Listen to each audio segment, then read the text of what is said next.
Les premiers réseaux sont déjà là, les amorces pour monter dans les maisons sont déjà là, et on n'attend plus que ça. Pour Fortuné, ce simple morceau de plastique qui sort de terre est lourd de sens et porte beaucoup d'espoir, celui d'avoir de l'eau potable dans quelques mois. Il fait partie de la première vague d'agriculteurs implantés à Risquetout, une exploitation familiale où l'on ne compte pas ses heures.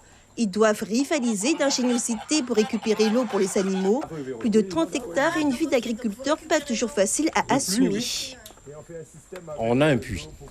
Pour bien gérer, on a un puits. Heureusement qu'on a l'électricité. On a mis une pompe et avec la pompe, quand on ouvre le robinet, l'eau arrive.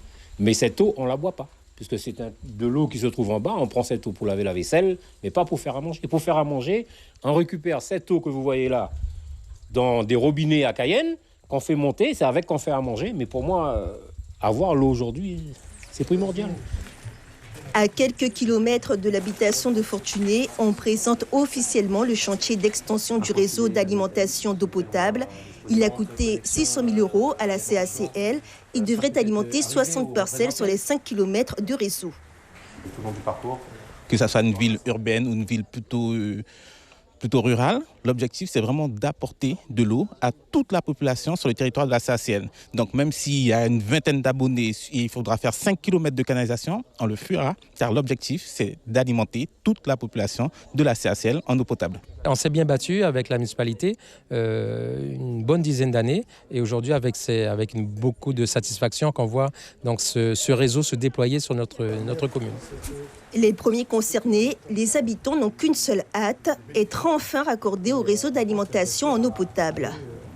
En saison des pluies, ça va, mais en saison sèche, avec la déforestation, on a vraiment une baisse de niveau dans les forages qui fait que les animaux souffrent du manque d'eau. Donc pour moi, c'est vraiment une grande attente. C'est un parcours de combattant pour avoir l'eau, pour avoir l'électricité, pour avoir le téléphone. Tout est un parcours de combattant. Aujourd'hui, 40 ans après, on nous dit qu'on a de l'eau. Qu'est-ce que vous voulez qu'on dise? On est satisfait. Mais derrière, il faut savoir qu'il y a d'autres qui attendent encore.